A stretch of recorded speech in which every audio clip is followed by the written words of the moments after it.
Sawadee Kap, it's Wednesday, May 11th. I'm JP Mestanza. Welcome to Phuket Extra, brought to you by pvcphuket.com. Police are investigating the death of a woman who is believed to have been mauled to death by her brother's pet dog here in Phuket. The woman's body was discovered on the porch of a house at Bang Bang Bay in Paklok around 9:30 a.m. on Monday morning by a friend who then notified authorities. Her brother, who lived with her, who owns 2 Ridgebacks, was in Bangkok at the time. Police speculate that she fell while feeding them and one of the startled dogs attacked her while she was alone. The 38-year-old woman suffered from spinal muscular atrophy and had difficulty controlling muscle movement and was found with bite wounds to the left side of her neck. It was suspected she lost control of her movements and fell while feeding the dogs, startling the animals and causing one of them to attack her. Relatives raised no questions about the cause of her death after seeing her body. One dog had blood on its fur and around its mouth. Police were awaiting the autopsy report and would examine the security camera recordings. For more, visit thephuket.news.com. Authorities continued their search of a cult temple in Chaiyaphum province in the absence of the so-called Prabida, or spiritual father, whose bizarre treatments for illnesses, including having his followers drink his urine, excrement, and phlegm. 11 corpses said to be cult followers were found on the premises when it was first searched on Sunday. Deputy Provincial Governor Chonchai Sonsuichai led police in Chaiyaphum province, as well as soldiers, health, and local officials, to search that cult temple, a thatched house deep in the jungle in this northeastern province. 74-year-old cult leader Dawi Nanra, but who was called Prabida by his followers, he preached superstition and weird treatments which his followers claimed could treat all illnesses. He was arrested and later released on 50,000 baht bail put up by his brother. His next court date is set for June 27. Officials were divided into 2 teams to search the premises on Wednesday, the second day of their search for evidence of wrongdoing. One team examined earthenware jars and containers which were found earlier. Those jars contained what followers claimed to be holy water used for scrubbing bodies as part of treatments. Officials said the water in the jars and containers had a foul smell and contained bones, old flower garlands, and animal skulls.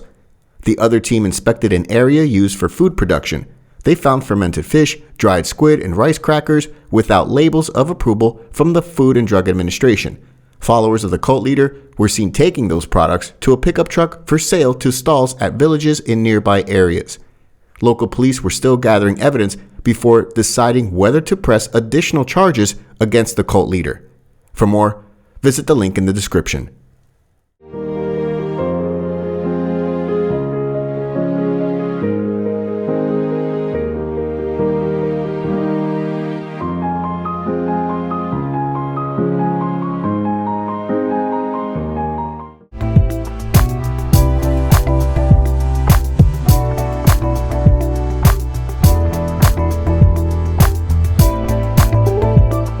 Officials will proceed with legal action over the illegal excavation of a hill in the Kamala Hills National Forest Reserve and are investigating whether the land document presented to claim the land is genuine.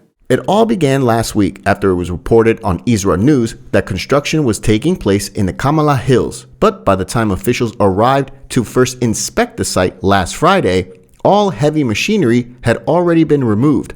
The location of the excavation site has led to some confusion. The site is in the far eastern reaches of the Kamala Hills National Forest Reserve, but is located on the boundary between Katu Subdistrict and Kokeo Subdistrict, which also places it on the border between Katu District and Muang District, high in the hills halfway by direct line between the Tin Mine Museum and Siam Niramit on the bypass road. Officials have been given 7 days to correctly identify which local administration is responsible for the site. Regardless, both relevant district offices have issued a ban on any further work at the site to ensure the ban would be legally in effect. Officers are also investigating the NORSOR 3 land use document presented to claim the land, which states that it's for a plot covering about 40 rai, but the construction site being claimed covered only about 4 rai. The practice of using one land title document to claim another plot of land of similar shape is well known in Phuket as a Flying SorKor, as the practice usually uses a SorKor land use document to claim land of similar shape but different dimensions elsewhere. The newly issued fake document is then used to upgrade the status of the land claimed to Chunno title, which is usually beyond dispute. The Office of Natural Resources and Environment is now investigating the illegal excavation, as well as to determine whether any environmental laws had been broken. For more, visit thephuketnews.com.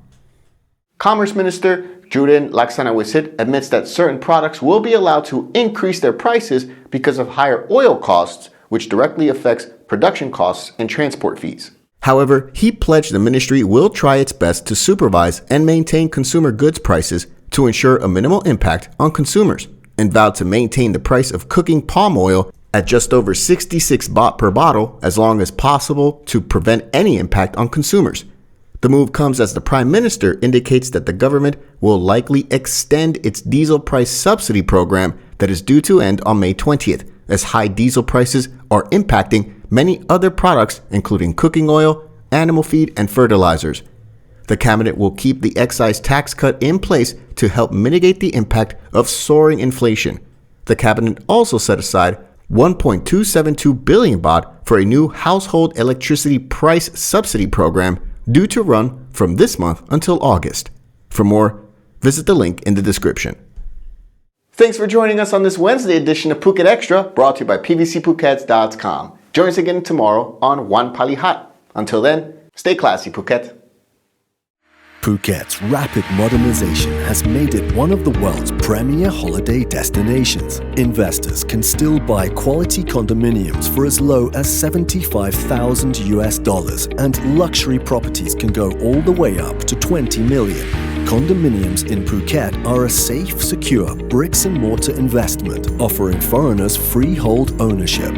Call or email Thai Residential, Phuket's #1 trusted real estate advisor, to find your perfect Phuket property.